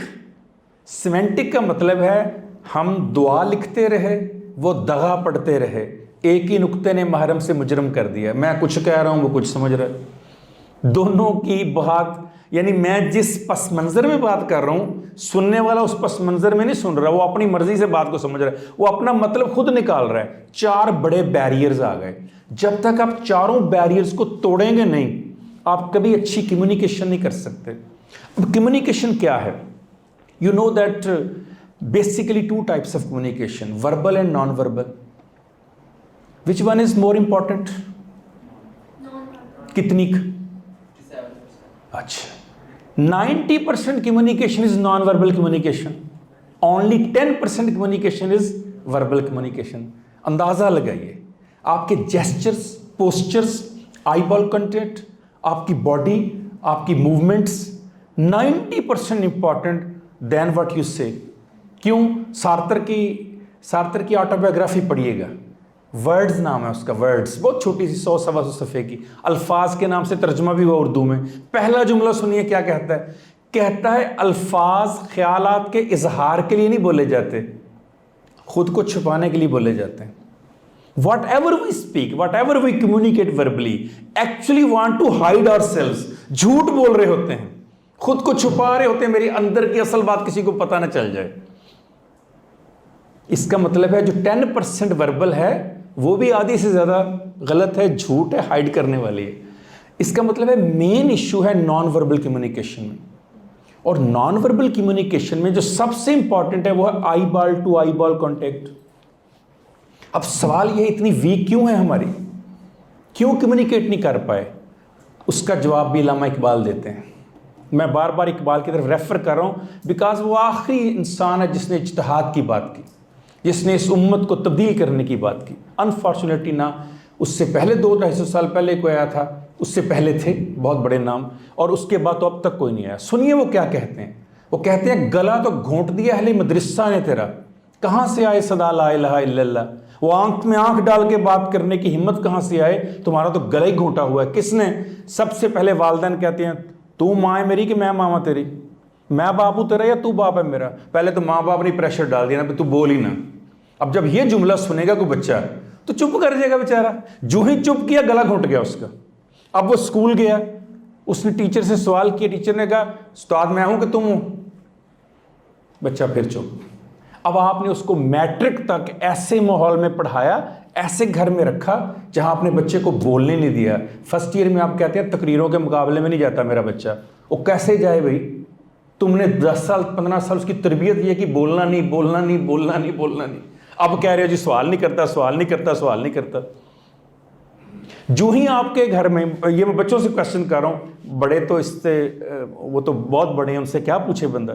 जब आपके घर में कोई मेहमान आता है, आपके पापा का दोस्त, मम्मा की सहेली, तो सबसे पहले आपको क्या कहते हैं पेरेंट्स? अंदर जाओ मेरे दोस्त हैं। ऐसे ही होता है। यही तो बच्चों को पास बिठाने का मौका था। This is the best way. नहीं, you are talking about exceptional cases, I am talking about general. I am not talking about exceptions. Exceptions are always there. Exceptions are not examples, unfortunately. Generalize is example. तो generally क्या होता है? अंदर जाओ जी भाई। यही तो मौका था, बच्चों को पता चलता मेरी माँ अपने दोस्तों से, कलीग्स से, बड़ों से कैसे गुफ्तगू करती है, कैसे बैठती है, कैसे खिदमत करती है। मेरा बाप मेरे दादा से, चचा से, ताया से, फूफी से, खाला से कैसे बात करता है। सिखाना किसने था? पेरेंट्स ने। सिखाया किसने? सोशल मीडिया ने। लोग अपने बच्चों को लेके आते क्लिनिक, ये जी मेरा बच्चा कुछ लेने के काबिल नहीं है। क्या मतलब जी? सर इसको कोई काम किया तो ये करता ही नहीं है, अगर करे तो गलत करता है। मसला क्या किया गलत इसने? सर इससे पूछें, रमज़ान में मैंने इससे केले मंगवाए, गले सड़े केले लेकर आ गया, इसकी आंखें नहीं है। ठीक, ज़बरदस्त। उसके बाद क्या हुआ? सर उसके बाद क्या होना था? अब कोई भी काम कहते हैं आगे से कहते हैं खुद कर लो। ठीक, पेरेंट्स को कहा बाहर जाएं, बच्चे से पूछा बेटा क्या इश्यू हुआ था? डॉक्टर साहब होना क्या था? मुझे कहते हैं केले ले आए। मैं बाहर गया हूँ, इफ्तारी का टाइम था, मिल नहीं रहे थे, जैसे मुझे मिले मैं वो लेकर आ गया। अगर ये मुझे बताते कि ये ऐसे नहीं लाने आइंदा से, मैं आइंदा ठीक ले आता। इन्होंने आते मुझे बोलना शुरू कर दिया दोनों ने। उसके बाद अब जब मुझे कहते हैं तो मेरे ज़हन में वही बात आती है कि मैं लाऊंगा ही, आगे से मुझे ये कहे मैंने लाने छोड़ दिए। मैंने कहा बेटा तुम ठीक हो, नॉर्मल हो, तुम बाहर जाओ, मरीज़ों को भेजो, दोनों को। दोनों मरीज़ों को अंदर बुला लिया, अम्मा अब्बा को। मैंने इसमें एक क्वेश्चन किया उनसे, बहुत बड़ी पोस्ट पे हैं वो। मैंने कहा सर केले कितने के थे? कहते सर क्या मतलब? मैंने कहा भी उनकी कोई कीमत होगी ना ज़ाहिरी, कोई 200, 250, 300, 500 के केले होंगे ना। कहते सर होंगे 400-500 के, मुझे याद नहीं। मैंने कहा 500 बचा लिया, बच्चा ख़राब कर लिया। कितनी बार ख़राब लाता केले? कितनी बार? 1 बार, 2 बार, 3 बार, 4 बार, 5 मल्टीप्लाइड बाई 4, 2000 का नुकसान करता, सीख जाता। 2000 में अगर बच्चा फल या सब्जी लाना सीख जाए, फ़ायदे का सौदा है कि नुकसान का सौदा है? लाखों लगा रहे हैं आप स्कूलों पे, सीख नहीं पा रहा। 2000 में उसको फल लेने आ जाते, 2000 का नुकसान बर्दाश्त नहीं किया और बच्चे के ऊपर बोलना शुरू कर दिया। Is this your communication? Is this a way? फिर मैंने उनसे पूछा सर आपको लेने आते हैं केले? यस सर, बिल्कुल मुझे पता है सर। मुझे पता है चितरी वाला कौन सा होता है, बगैर चितरी वाला कौन सा होता है। मुझे पता है कच्चा कौन सा होता है, पक्का कौन सा होता है। मैंने कहा सर आपको कैसे पता चला? कहते मेरे वालिद ने सिखाया। मैंने कहा बस यही कसूर है, आपने अपने बेटे को सिखाया? कितनी बार लेकर गए मार्केट में, और बेटा दिखाऊं केले अच्छे कहाँ से होते हैं, ब्रेड कहाँ से ली जाती है, फ्रेश कैसे देखी जाती है, डेट कहाँ देखी जाती है? How many times? सर मेरे पास टाइम ही नहीं होता इतना, मैं सुबह जाता हूँ रात को आता हूँ, इसकी माँ घर में काम कर रही होती है। अच्छा भाई कौन सिखाएगा फिर उसको, जिस पे आप इतना चीख रहे हो, चिल्ला रहे हो, कौन सिखाएगा? किसकी जिम्मेदारी थी ये सारी बातें उसको बताना? तो फिर भाई मरीज़ वो नहीं, मरीज़ आप हैं। It was your responsibility. आपने बच्ची को गाड़ी ले दी, ये बताया बेटा पंचर भी होती है, जब पंचर होती है तो उसको खोलते कैसे हैं, जब खोलते हैं तो नया टायर कैसे लगाते हैं? नहीं, वो देखा होगा आपने नहर के किनारे, वो खड़ी होती है लड़की यूँ करके मुंह बना के ना, कोई आगे क्या हो, गाड़ी पंचर हो गया, I don't know how to change this. अगर आप उसको गाड़ी लेके देते, साथ ये भी बता देते, आज यहाँ खड़ी ना होती। आपने शादी की बच्ची की, ये बताया बेटा वो जो सास होती है वो कभी डांट भी देती है, बताया जाने से पहले। बेटा वो जो ससुर होता है वो बात का सख्त तबीयत का होता है, बेटा एडजस्ट करना होता है, बताया हमने। फिर गिला किस बात का करते हैं? शादी के बाद वो 15 दिन बाद घर आ गई और कहती है जी मामा पापा वो आप जैसे नहीं है। अभी नहीं हो सकते, हाउ इज पॉसिबल? वो ससुर सास है, उन्होंने वही रहना है, तुम बहू हो, तुमने वही रहना है। हाँ, तुमने अपना बिहेवियर ऐसा शो करना है, बिहेवियर ऐसा शो करना है, एजुकेशन ऐसी तुम्हारी होनी चाहिए, तरबियत ऐसी होनी चाहिए कि वो खुद 15 दिन बाद कहें हम बहू पे आगे लाए थे, ये तो बेटी निकली। और सेम उधर दूसरी तरफ भी होना चाहिए कि मैं तो समझ के आई थी सास ससुर होंगे, ये तो अम्मी अब्बू निकले मेरे। तो ये तरबियत किसने देनी थी? दोनों तरफ बड़ों ने देनी थी, कम्युनिकेशन उन्होंने देनी थी। तो सबसे पहले बेटा अपनी कम्युनिकेशन ठीक करें, किससे? टीचर से, घर से। इसलिए मैं हमेशा कहता हूं बच्चों को कम ज़रूरत है ट्रेनिंग की, बड़ों को ज़्यादा ज़रूरत है ट्रेनिंग की। Number 2, attitude building. क्या एटीट्यूड है हमारा? किस तरह का रवैया हमने, बर्ताव बनाया हुआ है अपना? क्या हमें पता है कि मैं यूनिक हूं दुनिया में, मैं एक ही हूं दुनिया में, मैं इतना सस्ता नहीं हूं कि जिसका जो दिल चाहे। इकबाल ने कहा ना कि नहीं ये शान खुददारी कि चमन से तोड़कर तुझको कोई दस्तार में रख ले, कोई जेबे गलू कर ले। मैं कोई बाग का फूल नहीं हूं जिसको उठाकर जिसने जैसे चाहा इस्तेमाल कर लिया। I am a human being, I know what is my worth. क्या हमें पता है अपनी वर्थ? इन बच्चों को जिस सियासी पार्टी का दिल चाहता है इस्तेमाल करते हैं, जिस मजहबी पार्टी का दिल चाहता है इस्तेमाल करते हैं, जिस मौलवी का दिल चाहता है इस्तेमाल करता है, जिस यूनियन का दिल चाहता है इस्तेमाल करता है, जिस मोहल्ले की तंजीम का दिल चाहता है इस्तेमाल करता है। क्यों? बिकॉज उसे पता नहीं है मैं कितना अहम हूं, मैं कितना यूनिक हूं। तो आपके अंदर एटीट्यूड होना चाहिए, पता होना चाहिए आपको कि भाई मैं इतना सस्ता बिकने वाला नहीं हूं, मैं सवाल उठाऊंगा, मैं क्यूरी रेज करूंगा, मैं क्रिटिकल थिंकिंग इस्तेमाल करूंगा। ये थोड़ा कि बात की और यस सर नो। मैं जब तक मुतमिन नहीं होऊंगा मैं आपकी बात नहीं सुनूंगा, नहीं मानूंगा मैं। क्या हमने ये बच्चे को सिखाई बात, बेटा बाहर क्रिटिकल थिंकिंग इस्तेमाल करनी है, अकल इस्तेमाल करनी है? हमने 2 कानों का इस्तेमाल बताया, गौर ना सुन मेरी बात, सुन रहे हो ना मेरी बात? यही कहते हैं हम। कभी कहा पेरेंट्स ने, समझ रहे हो ना मेरी बात?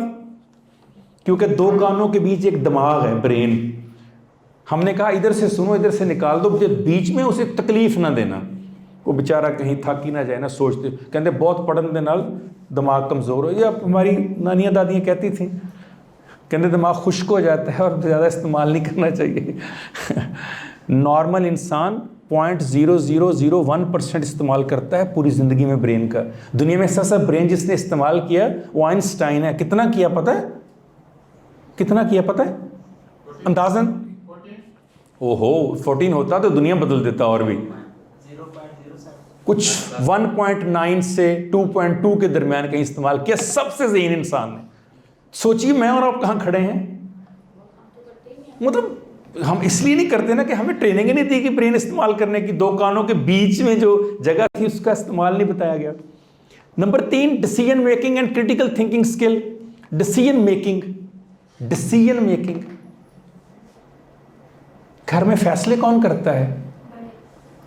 घर कहाँ बनाना है, बेटी की शादी कहाँ करनी है, बेटे के ससुराल कहाँ होने चाहिए, बेटे को क्या पढ़ना है, बेटी को क्या आगे करना है।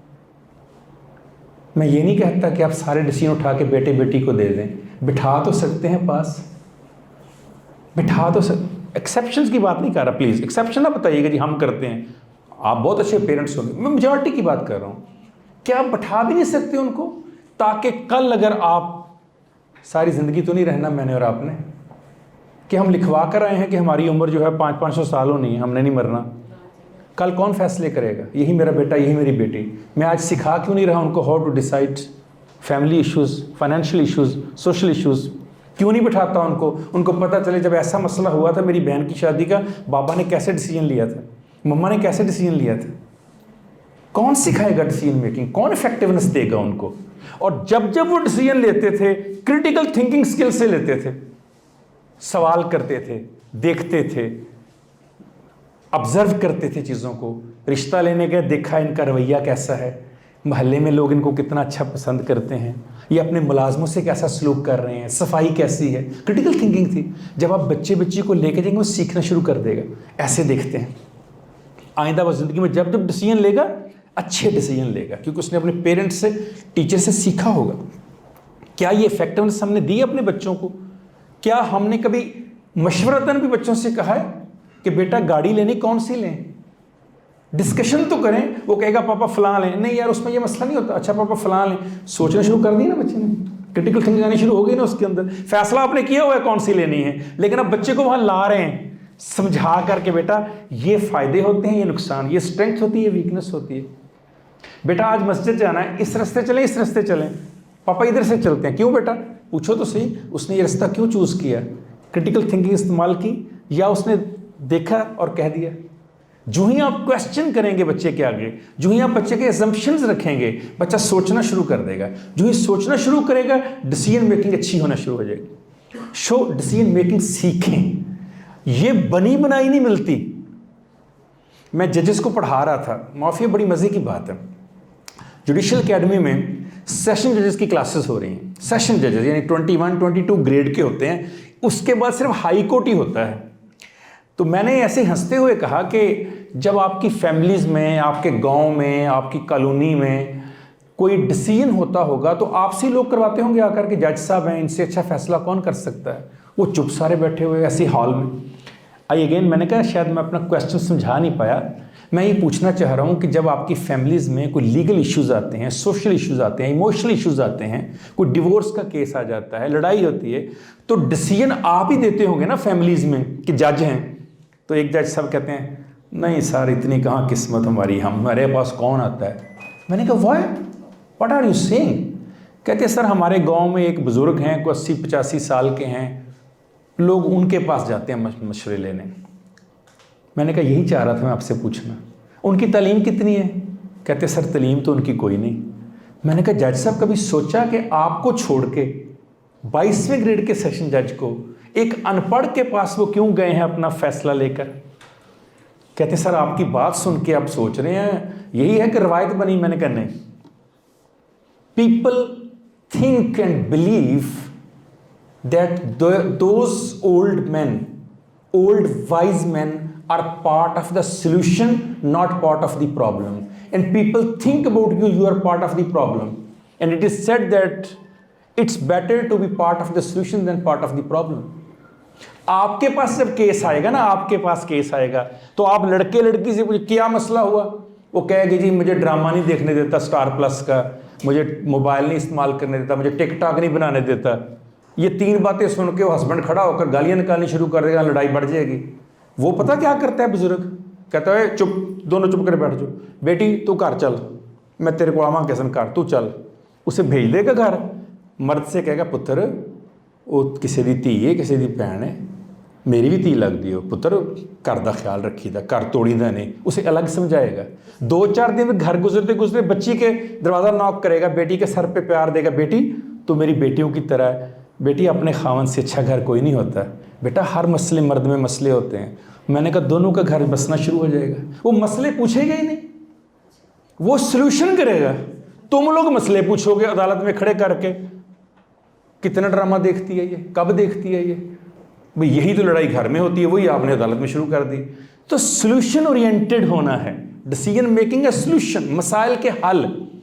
टीवी पे बैठ जाइएगा आप आज, वैसे तो आप रोज़ाना देखते होंगे, शुक्र है मेरे घर तो है ही नहीं, इसलिए मैं मुतमिन रहता हूँ, स्ट्रेस नहीं होती मुझे, मेरे घर टीवी नहीं है। आप आज शाम को मेरी रिक्वेस्ट के ऊपर क्रिटिकल एग्जामिनेशन करने के लिए 6 बजे टीवी लगाइएगा, रात 12 बजे 6 घंटे सुनिएगा। आप पहले से ज़्यादा जाहल समझेंगे खुद को, क्योंकि 6 घंटे में किसी मसले का हल आपको कोई नहीं देगा, मसले आपको सारे बताएंगे। वज़ीर आज़म कह रहा होगा मैं चाहता हूं, भाई ये तो कोई गरीब बंदा मेरे जैसा कहे मैं चाहता हूं, मेरी ख्वाहिश है। तुम your prime minister, you have to decide, कर दो, डू इट। तुमने पूछना है किसी से, वजीर आला, गवर्नर, मिनिस्टर, मैं चाहता हूं, हमारी ख्वाहिश है, हमारी गवर्नमेंट चाहती है, भाई कर दो, डू इट। किसने रोका है? और सारे बताएंगे पाकिस्तान में एनर्जी का बड़ा क्राइसिस है, दफ्तरों में काम नहीं। अभी हमें पता है, तुमसे ज़्यादा पता है, ये बच्चे से अच्छी तकरीर कर सकते हैं इस मौजू पे, पाकिस्तान के इश्यूज़ क्या, मसले क्या हैं। और भाई इनको सोल्यूशन बताओ। हराम है को टीवी पे बैठ के 6 घंटे, 8 घंटे, 12 घंटे, 24 घंटे कोई एक प्रोग्राम का एक एंकर, एक मेहमान सोल्यूशन की बात कर रहा हो।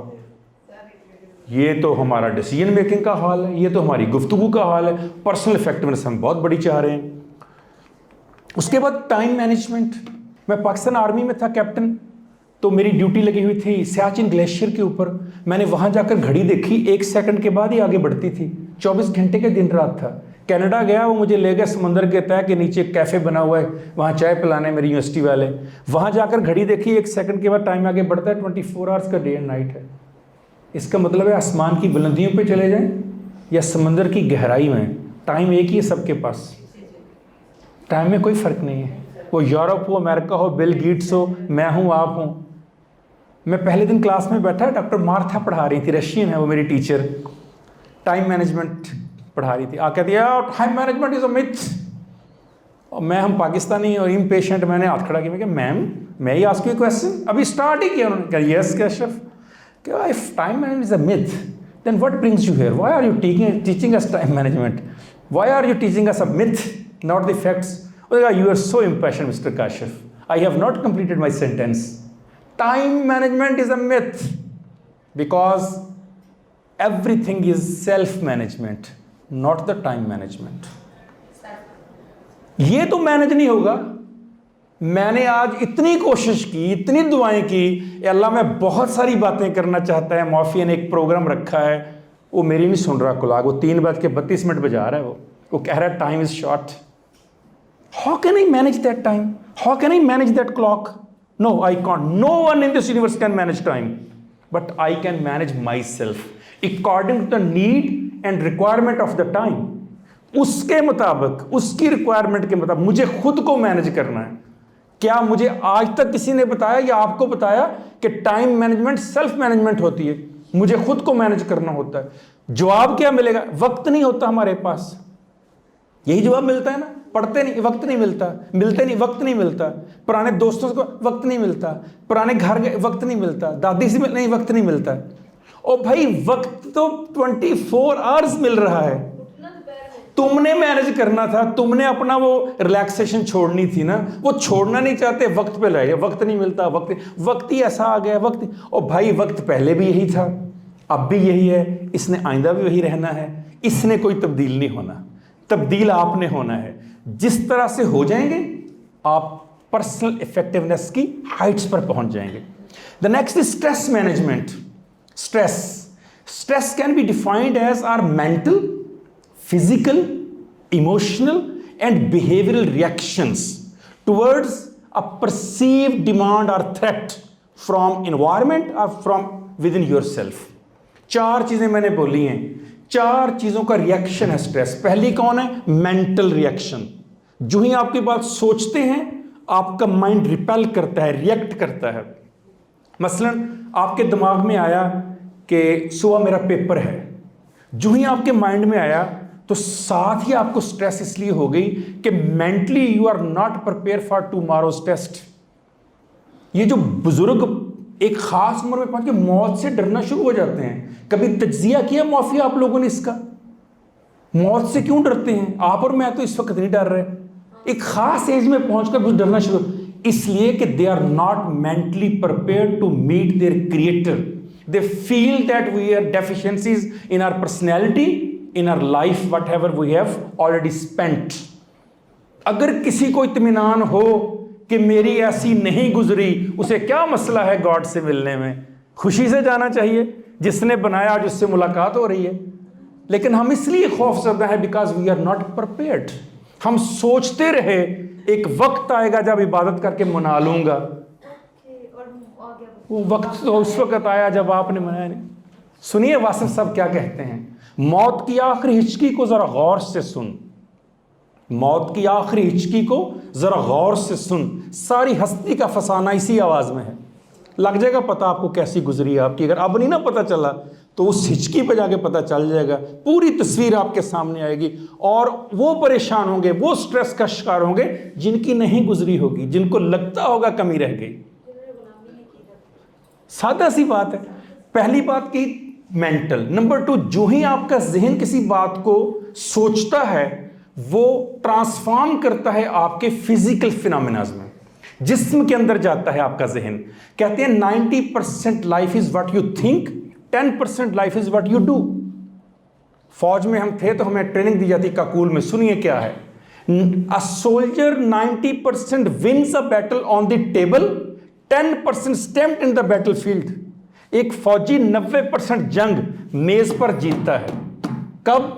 जब वो मेंटली फिजिकली प्लान कर लेता है और 10% उसने सिर्फ मोहर लगानी फतह पे, अब वो मैदान में जाकर कहता है आओ जिसने आना है। जितनी अच्छी प्लानिंग होगी, जितना अच्छा मेंटली आपने सोचा होगा, उतना ही खूबसूरत आप उस चीज को कर लोगे। अच्छा, प्लानिंग। एफिल टावर का नाम सुना है? एफिल टावर, ताजमहल, बुर्ज खलीफा कितनी बार बने थे? How many times built? यानी वन ऑफ यू, कितनी बार बने थे? वंस। ये जहां बैठे हुए माफिया, ये बिल्डिंग जो है वो Qasim Ali Shah foundation, how many times it was built? Once. आज एक चीज तोहफातन लेते जाइए, दुनिया की हर बिल्डिंग, दुनिया का हर प्रोजेक्ट 2 बार बनता है। एक बार यहां बनता है, एक बार वहां बनता है। जब तक यहां ना बने वहां बन नहीं सकता। किसी ने घर देखा होता है, यहां पर ऐसे कर कहता है यहां पर वॉशरूम होगा, यहां सीढ़ियां जाएंगी, यहां किसी ने देखा हुआ है। इतना लिखूंगा तेरे बाद तेरे बारे में, आने वालों ने तुम्हें पहले ही देखा होगा। किसी ने पहले से देखा हुआ है, किसी के खूबसूरत ब्रेन के अंदर पहले से एक तस्वीर बनी हुई है, किसी ने प्रोड्यूस किया हुआ है। अब उस प्रोड्यूस किए हुए को उसने सिर्फ अमली शक्ल देनी है। उसके लिए वो इंजीनियर को बुलाता है, आर्किटेक्ट को बुलाता है, यार मेरे ज़हन में ये ख्वाब है, इस तरह बना दो, और एग्जीक्यूट हो जाता है। अगर यहाँ खूबसूरती ना होती ताजमहल की, अगर एफिल टावर की, अगर यहाँ ना होती तो फील्ड में कभी नज़र ना आता वो। तो सबसे पहले स्ट्रेस को दूर करना है तो मेंटली स्ट्रांग होइए। क्योंकि ये माइंड आपकी बॉडी के ऊपर कंट्रोल रखता है। ये बॉडी से वही करवाएगा जो ये सोचेगा। तो जितना आपका ये सॉफ्टवेयर काम करेगा उतना ही आपका हार्डवेयर आपको सपोर्ट करेगा। अगर अंदर से आवाज आएगी कि तुम नहीं कामयाब हो सकते, तो फिर आप ये पेंसिल भी नहीं उठा सकते, ये आपको वजनी लगेगी। और अगर अंदर से आवाज है यू कैन डू दैट, तो आप 2.5 मन का वजन उंगली से भी उठा सकते हो, क्योंकि आपको अंदर से आवाज आ गई। तो स्ट्रेस मैनेजमेंट है कि सबसे पहले माइंड, फिर बॉडी। जो ही बॉडी के अंदर तब्दीली आती है, आपके इमोशंस चेंज हो जाते हैं। इमोशंस 2 तरह के होते हैं दुनिया में, नंबर 1 प्लेजेंट, अनप्लेजेंट, तीसरी कोई किस्म नहीं होती। या तो इमोशनली आपको कुछ अच्छी लग रही है या अच्छी नहीं लग रही है। दोनों सूरतों में आपके बॉडी के हार्मोन्स के अंदर इम्बैलेंस, कार्टिसोल पैदा होना शुरू हो जाता है, HP एक्सेस काम करना शुरू कर देता है आपकी बॉडी का। जो ही आपके इमोशंस बदलते हैं, आपका बिहेवियर चेंज हो जाता है। अब आपको गुस्सा आएगा, इशारा क्यों बंद हुआ, आज बारिश क्यों हो रही है, आज धूप बहुत निकली हुई है। इशू धूप का नहीं है, इशू इशारा बंद होने का नहीं है। इशू ये है कि मेरा बिहेवियर इसलिए ऐसा हो गया, मेरे इमोशंस डिस्टर्ब हैं। मेरे इमोशन इसलिए डिस्टर्ब हैं, मैं फिजिकली अच्छा फील नहीं कर रहा। मैं फिजिकली अच्छा इसलिए फील नहीं कर रहा, मैं मेंटली अच्छा फील नहीं कर रहा। This is called stress. Simple is this, simple phenomena. अब इसे ठीक कैसे करना है, बहुत कभी मौजू मिलेगा 1.5 घंटा तो आपको बताएंगे 18+ तरीके इसको ठीक करने के। मुख्तसर सी बात वासिफ साहब के अल्फाज में बयान करते हैं। वासिफ साहब किसी का बैठे हुए थे, वासिफ इसलिए याद आ गया कि मैं जिस रूम में बैठा काफ़ी पी रहा था ना, तो वहाँ वासिफ साहब की वो लगी हुई थी, तो क्योंकि मैं उनके साथ रहा हूँ इसलिए याद आ गए। वो बैठे हुए थे तो एक साहब आए बड़े गुस्से में, स्ट्रेस का शिकार, कहते पाकिस्तान का माशरा ठीक ही नहीं हो सकता, लोग ठीक ही नहीं हो सकते, ये ट्रैफिक का हाल देख लें, सियासतदानों को, बड़ा बोलना शुरू कर। सुनते रहे चुप करके वासिफ साहब। जब वो थक गया, स्ट्रेस मैनेजमेंट देखिए कितनी मज़ेदार चीज़ है। कहते हैं पुत्र ए पाकिस्तान का हाल तू किता? कहता जी नहीं, तू ठीक कर सकता? कहते नहीं। कहते चाह पी बेटा, फिर यहीं परेशानी ली जाए। भाई कुछ चीज़ें होती हैं जो बियॉन्ड लिमिट्स होती हैं। मेरी लिमिट में किसे ठीक करना था, मुझे, वो नहीं मैं करना चाह रहा।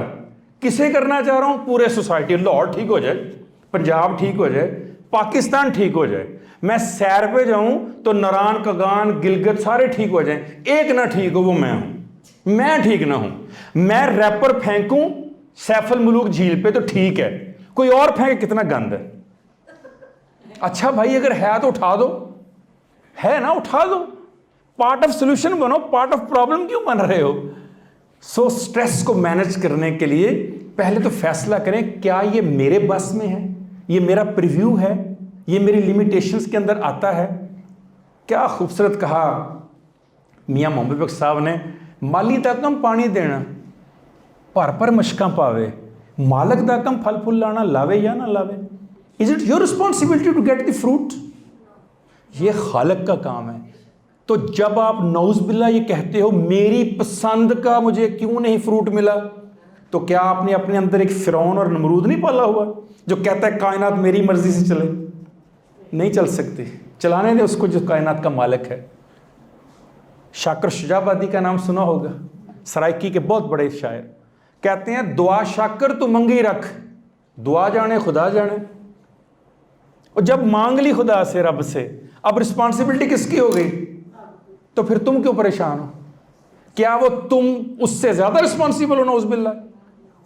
अगर कायनात में सबसे जिम्मेदार खालिक की जात है और तुमने उससे मांग लिया, अब वो स्ट्रेस ले, मैं क्यों लूं? वो उसको पता हो कैसे देनी है नहीं देनी। मैंने मांग के उस पर डाल दिया, मुझे तो सोच, मेरे ईमान का तकाजा ये है, अगर मैं रब पे यकीन रखता हूं, मांग के इस तरह सोऊं जैसे दे दिया उसने मुझे। जैसे माँ से मांगता हूं खाना, मुझे पता है माँ देगी, अभी लेकर आएगी, रात के 2 बजे भी मिलेगी। रब से ऐसे क्यों नहीं मांगता कि मैं 2 बजे तुझसे लेकर सोना है, मैंने नहीं सोना, देखता हूं मैं रब कैसे नहीं देता। क्या रिश्ता है रब से हमारा? जब नहीं है तो फिर स्ट्रेस ही होनी, और क्या होना है हमें? हमारे यकीन दुनिया में दिगर चीज़ों पे है। हमें यकीन है मैकडोनल्ड के ऊपर, KFC के ऊपर मैं ऑर्डर दूंगा, आधे घंटे के अंदर अंदर आ जाएगा। अल्लाह से मांगूंगा नहीं आएगा, ये हमारा बिलीफ है। फिर कहाँ से आए? जब तक वही बिलीफ नहीं रखते हम उसके ऊपर जिस बिलीफ का वो हकदार है, कभी भी स्ट्रेस हमारी ख़त्म नहीं हो सकती। और तरीके हैं, फिर कभी इंशाल्लाह बात करेंगे। एंगर मैनेजमेंट, उफ, इतनी इम्पेशेंट कौम। सड़क के ऊपर हर शख्स लड़ने के लिए रेडी बैठा होता है। सेकंड, एक जस्ट पलक झपने की देर है, वो घर से ही तैयार होकर आया है कि आज मैंने इंशाल्लाह लड़के घर जाना है और 10-12 लोगों से लड़के जाना है। सड़क पे निकल के आप देख लें, और हर बंदा इतनी जल्दी में है, लगता है पाकिस्तान बहुत तरक्की कर रहा है। अगर ये शख्स एक आध सेकंड लेट हो गया तो मुल्क को अरबों का नुकसान हो जाएगा। वो वेटिंग फॉर अल्लाह आपने पढ़ी होगी, क्रिस्टीना लैम की किताब है, बड़ी खूबसूरत। वो कहती है कि मैं शादरा के पास खड़ी थी, फाटक बंद था रेलवे का। मैंने देखा एक साइकिल वाला आया और उसने फाटक की परवाह ना करते हुए साइकिल सर पे उठाया और ट्रेन के आगे से गुजरकर दूसरी तरफ गई। मैंने सोचा कि बहुत ही कीमती वक्त है इसका, इसने ट्रेन की भी परवाह नहीं की। How important time in his eyes. कहती अभी मैं सोचती सोचती फाटक खुला, आगे गई तो देखा साइड पे खड़ा दही भल्ले खा रहा है।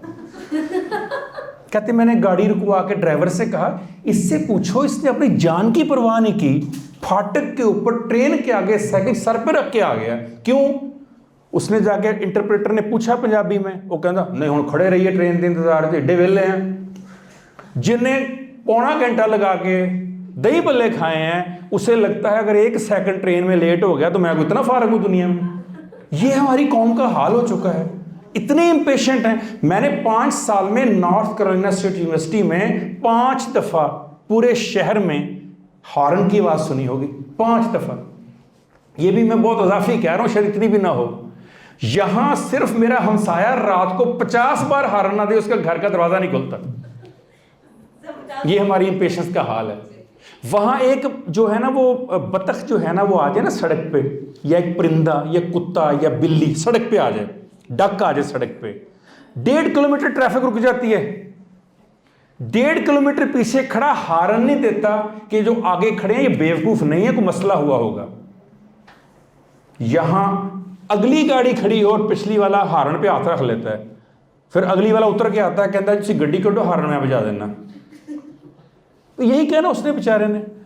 तो एंगर क्यों आता है? हम स्ट्रेस का शिकार हैं, कम्युनिकेशन नहीं है, टाइम मैनेज नहीं है, हम अदम तहफ़्फ़ुज़ का शिकार हैं, हम सोसाइटी में बहुत ज़्यादा इन्फ्रेटिक कम्प्लेक्स का शिकार हैं। तो एंगर ही आना है। और मैंने अभी आपसे कहा बाय बर्थ हम सारे के सारे इमोशनल क्रिएचर हैं। Y?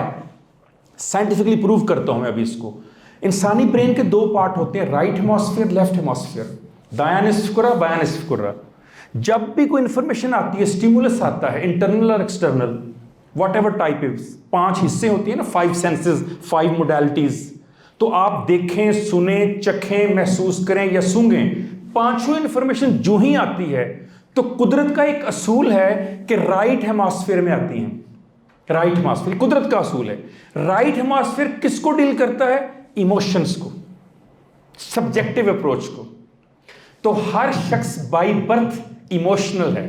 Now the information and stimulus needs 20 to 30 seconds to transform from right hemisphere to left hemisphere. यानी बाएं निसफ कुर्रे में इंफॉर्मेशन जाने के लिए आपको 30-40 सेकंड चाहिए। इसका मतलब अब दुनिया का हर शख्स पहले 30-40 मिनट सेकंड में क्या है? इमोशनल है। उसके बाद क्या है? लॉजिकल है, एनालिटिकल है, क्रिटिकल है। तो इसका मतलब ये हुआ कि मुझे और आपको कोई भी रिस्पॉन्स देने से पहले कितना वेट करना है? 30 से 40 सेकंड। अब आप दुनिया की बड़ी से बड़ी जंगें देख लें या घर में मियां बीवी की लड़ाई देख लें, पहले 30 से 40 सेकंड में शुरू होती है। अगर दोनों में से 2 फ्रीक में से कोई एक फ्रीक 30 से 40 सेकंड सब्र कर ले तो जवाब हमेशा लॉजिकल आएगा, क्रिटिकल आएगा, इमोशनल नहीं आएगा। सिर्फ 30 से 40 सेकंड। और ये कहां से निकाला? अगली सुनिए आप उस पर ज्यादा हैरान होंगे। जब मेरे टीचर ये पढ़ा रहे थे डॉक्टर डेविड, तो मैंने हाथ खड़ा किया ना, मैंने कहा sir I have a observation. Yes mister Kashif. मैं कहा सर आपको मैं नाम नहीं बताऊंगा, मैं एक आपके सामने इक्वेशन रखने लगा हूं। कहते बताइए। मैंने कहा सर हमें कहा गया है कि अगर आप गुस्से की हालत में खड़े हैं तो बैठ जाएं, बैठे हैं तो लेट जाएं, लेटे हैं तो उठ के बैठ जाएं और आधा ग्लास पानी पी लें। डॉक्टर डेविड ने स्टेज छोड़ा, क्लास में मेरे पास आकर mister Kashif who told you this? मैंने कहा सर नाम लूँगा तो आप कहेंगे कि मजहबी बातें करता है, क्योंकि वहाँ आपको पता है अमेरिका में वो मजहबी बातें नहीं पसंद करते। कहते नहीं I want to know, I need the name. मैंने कहा हज़रत मोहम्मद मुस्तफ़ा सल्लल्लाहु अलैहि वसल्लम टोल्ड अस, उन्होंने कहा है, ये उनकी हदीस मुबारक है। डॉक्टर डेविड ने सर को पकड़ा था, वाज ही अ साइकोलॉजिस्ट? मैं कहा yes he was. How did he know 1400 साल पहले वो बुनियादी तौर पर 30 सेकंड गुजार रहे थे। ये सारा कुछ कहने का मतलब उनका क्या था कि 30 से 40 सेकंड गुजर जाएं तुम्हारे, इसलिए कहा खड़े हो तो बैठ जाओ, बैठे हो तो लेट जाओ, लेटे हो तो बैठ जाओ, आधा गिलास पानी। जो ही वो गुजरेगा, अब जो तुम डिसीजन लोगे वो हमेशा अच्छा डिसीजन होगा। कहने लगा काश ये जुमला पूरी की पूरी एंगर मैनेजमेंट की जान है। नो आज के बाद अगर आप 30 से 40 सेकंड ले लें रिस्पॉन्ड करने में, तो इफेक्टिवनेस आपकी कहीं से कहीं चली जाएगी। Next is change management. हम चेंज से बहुत घबराते और डरते हैं। आईने नौ से डरना, इकबाल, आईने नौ से डरना, तर्ज़े कोहन पे अड़ना, मंजिल यही कठिन है कौमों की जिंदगी में। आईने नौ से, आईने नौ। अबू जहल क्या कहता था पता है आपको? भतीजे बात तुम्हारी सारी ठीक है, भतीजे बात तुम्हारी सारी ठीक है, दिल को भी लगती है नबी के भतीजे, पर एक बात बताओ, सदियों का बुजुर्गों को दिया इल्म कि हमने पत्थर को पूजा करनी, उसे छोड़ कैसे दें? आईने नौ से, जो नया आइन है, नया कानून है, नया पैगाम है, नया नबी है, उससे डरते हैं। और तर्ज़े कोहन, जो पुराने बुजुर्गों की तर्ज है, उस पर अड़े हुए हैं, यही करना है क्योंकि उन्होंने कहा था। आप जानते हैं, तारीख़ अरब पढ़िए, फिलिप के हेटी की किताब, फिलिप के हेटी, बेस्ट बुक दुनिया की। वो कहता है कि नबी सल्लल्लाहु अलैहि वसल्लम के दौर में सबसे बड़ी लाइब्रेरी पर्सनल अबू जहल के पास थी। पढ़े आपने फिलिप के हेटी को, पढ़िए तारीख़ अरब, हिस्ट्री ऑफ अरब्स। 50,000 किताबें थी अबू जहल के पास, इसके बावजूद से अबू जहल कहा गया। पता है क्यों? जोहला का 50,000 किताबों का मालिक, पढ़ी हुई किताबें, उसे अबू जहल कहा गया। क्यों? जिस रोशनी की तलाश में तुमने 50,000 किताबें पढ़ी, तुम्हारे घर पैदा हुए, तुम्हें नजर नहीं आई Muhammad peace be upon him, तुम्हें वो नजर नहीं आई। तुमसे बड़ा जहल कौन हो सकता है? सो चेंज आनी ही आनी है, आप उसे रोक नहीं सकते तब्दीली को। कुछ ज़माने में जब नया आया तो कहते थे मैं आखिरी बंदा होऊंगा दुनिया में जो एंड्रॉयड इस्तेमाल करेगा। अब शायद कोई अगर रह गया है तो वो आखिरी रह गया फिर कायनात में, और फिर आखिर पे ही है वो। चेंज आनी है, आप उसको रोक नहीं सकते। सोशल मीडिया की भी आनी है, मोबाइल की भी आनी है, गैजेट्स की भी आनी है, वो आनी ही आनी है। अब हमने क्या करना है? हमने अपनी मोरालिटी एंड एथिक्स के अंदर रहते हुए उनका इस्तेमाल सीखना है बस। जिस मुल्क ने ये इजाद किया, उस मुल्क में आप ट्रेन पे बैठ जाएं, ट्राम पे बैठ जाएं, जहाज पे बैठ जाएं, आपको पता नहीं चलेगा साथ वाले का मोबाइल की बेल हुई है। हमारे जब तक बेल मोहल्ले में 15 घरों को ना सुनाई दे, हमें लगता है मोबाइल की आवाज या नहीं, और फिर लगाई कौन ये लगाई होती है हमने। मैं 5 साल ढूंढता रहा अमेरिका में, मुझे पता चले कि इसका मोबाइल को पता कैसे चलता है कि मोबाइल में बेल आ गई है। पता नहीं क्या लगाया होता है उन्होंने, उनको ही सिर्फ पता चलता है। पूरी बस में किसी, फिर वो बात क्या करेंगे? बात साड़ी क्यों? हेलो कौन? मैं तो अक्सर कहता हूं बंद कर दे, वैसे ही आवाज जा रही तेरी कसूर तक। मतलब पता नहीं हमें क्या मसाला है। फिर 15 मिनट तो हम एक ही बात करेंगे, क्या होर की हाल है, फिर सुना, होर फिर पता नहीं होर कितना बड़ा होंदा, की गल पुछनी होती तुसीं ओहदे भी। मुख्तसर सी काम की बात के लिए 30 सेकंड बड़े होते हैं, बड़ी से बड़ी बात 30 सेकंड लेती है। हमारी गुफ्तगू आधे घंटे की होने के बाद फोन बंद कर कहते हैं लो जी गल कहनी सी याद ही नहीं रही, फिर करो। ये तो हमारा हाल है चेंज मैनेजमेंट को एक्सेप्ट करने का। तो जब तक आप तब्दीली के साथ चलेंगे नहीं, उसे अंडरस्टैंड नहीं करेंगे, अडॉप्ट नहीं करेंगे, एडजस्ट नहीं करेंगे, कभी भी आप पर्सनल इफेक्टिवनेस हासिल नहीं कर सकते। Goal setting skills. अब गोल सेट तो वो करेगा जिसको पता होगा मेरा गोल है क्या।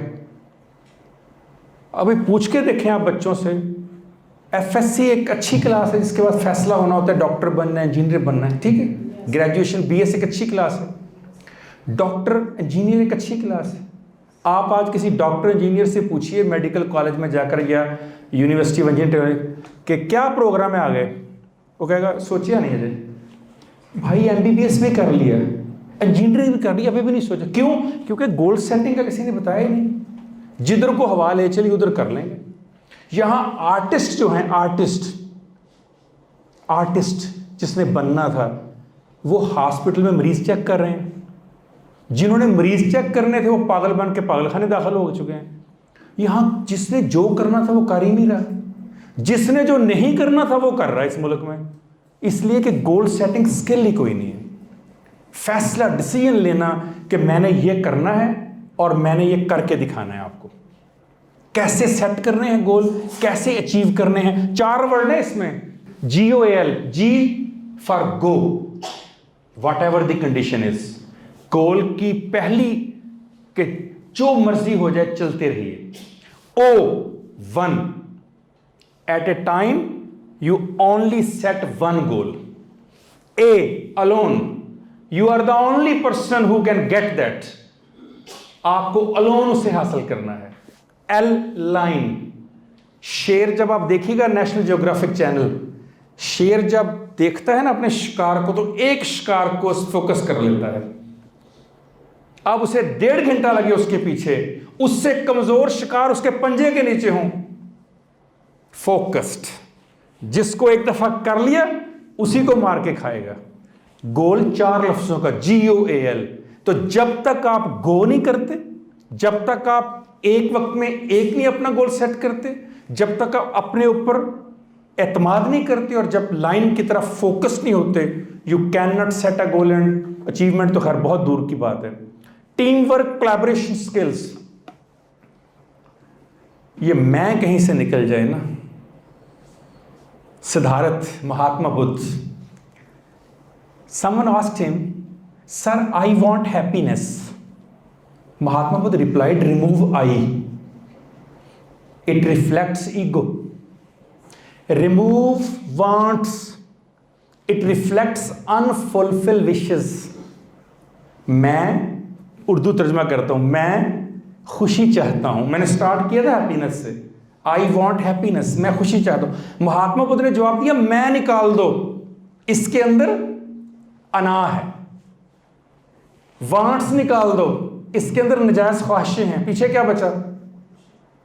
तो महात्मा बुद्ध ने कहा, बेटा जिंदगी से अगर मैं निकल जाए और नजायज ख्वाहिशें निकल जाएं तो पीछे हमेशा खुशी बच जाती है, हमेशा खुश रहता है इंसान। तो मैं निकाल तब होती जब टीम वर्क पे यकीन करें। इकबाल सुनिए क्या कहते हैं, फर्द कायम रब्ते मिल्लत से है, तन्हा कुछ नहीं, मौज है दरिया में और बैरूने दरिया कुछ नहीं। जैसे समंदर की लहर, दरिया की लहर उस वक्त तक लहर है जब तक वो समंदर और दरिया के अंदर मौजूद है। इसी तरह इंसान उस वक्त तक इंसान है जब तक वो अपनी मिल्लत के साथ, कौम के साथ वाबस्ता नहीं है। जो ही टूटेंगे यहां से तो आप फर्द अकेला हो जाएगा, आइसोलेशन का शिकार हो जाएगा। एरिक फ्रॉम की किताब पढ़िए, एस्केप फ्रॉम फ्रीडम, कि यूरोप और अमेरिका जिस मुकाम पे पहुंच गए हैं कि आज़ादी देकर, फ्रीडम देकर इतनी आइसोलेशन हो गई है कि अब वो आज़ादी से फरार हासिल करना शुरू हो गए हैं। तो आप उधर ही जा रहे हैं जिधर से वो वापस आ रहे हैं। सो टीम वर्क के ऊपर, मैं नहीं हम के ऊपर, तुम नहीं आपके ऊपर।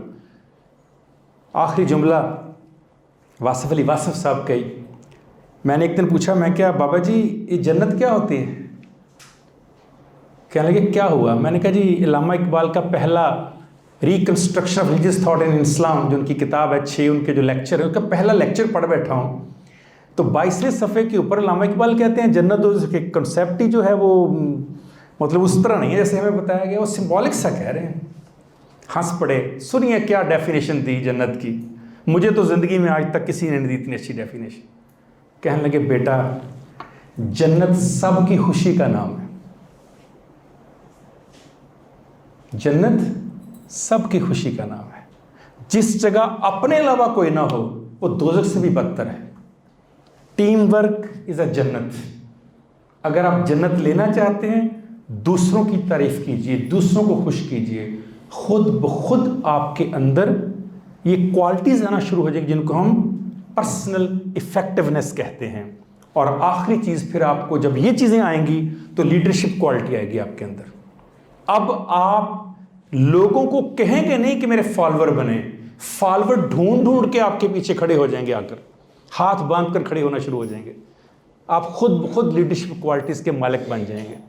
तो जो ही लीडरशिप क्वालिटी आपके हाथ आती है तो आप पर्सनल इफेक्टिवनेस की कई मंजिलें तय कर कर बेस्ट जगह पर पहुंच जाते हैं। जब मैं आने लगा, बस आखिरी बात आपसे, जिस दिन मैं अमेरिका से वापस आने लगा तो मैंने अपने टीचर से कहा कि सर हम क्लास जो है चाहते हैं कि जो आपके ओल्ड ट्राइब्स हैं अमेरिकन्स, जो नेटिव है यहाँ के, हम उनसे मिलना चाहते हैं। वो हमें जंगलात में ले गए, वहाँ पर चिरोकी कबाइल्स हैं, CHROKEE, चिरोकी कबाइल्स, चिरोकी ट्राइब्स। ये वो लोग हैं जो आपने टीवी पे देखा होगा कि वो पत्ते बांधते हैं, जंगलों में रहते हैं, काले हैं, और उनकी औरतों ने अजीब-ओ-गरीब मेकअप किए होते हैं। वहाँ टीवी कोई नहीं, मोबाइल कोई नहीं, लाइट कोई नहीं, सड़क कोई नहीं, जंगलों में रहते हैं।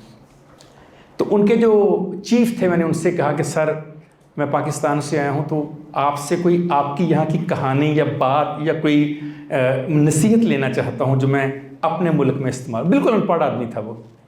उसने कहा हमारे चिरोकी ट्राइब्स में एक कहानी बड़ी मशहूर है। मैंने कहा सर क्या है? कहने लगे हर इंसान के अंदर 2 तरह के वुल्व्स होते हैं, भेड़िए। मैंने कहा सर वो 2 वुल्व्स क्या करते हैं? कहने लगे पहले पूछें वुल्व्स किस चीज़ के होते हैं? मैं सर बताएं। कहता है जो पहला भेड़िया होता है वो होता है हसद का, लड़ाई का, झगड़े का, नफ़रत का, मायूसी का, 2 नंबरी का, मुनाफिकत का, झूठ का, दगाबाजी का। मैंने कहा सर दूसरा? कहते वो होता मेहनत का, उम्मीद का, रोशनी का, अच्छाई का, दयानतदारी का, भलाई का, डेडिकेशन का, पैशन का। कहते अब पूछो क्या पूछा रहा? मैंने कहा सर दोनों क्या करते हैं? कहते लड़ते रहते हैं आपस में। मैंने कहा सर जीतता कौन है? जवाब सुनिए और एंजॉय कीजिए। कहा बेटे जीतता वो है जिससे आप फीडिंग ज़्यादा करते हैं, जिससे आप खुराक ज़्यादा देते हैं।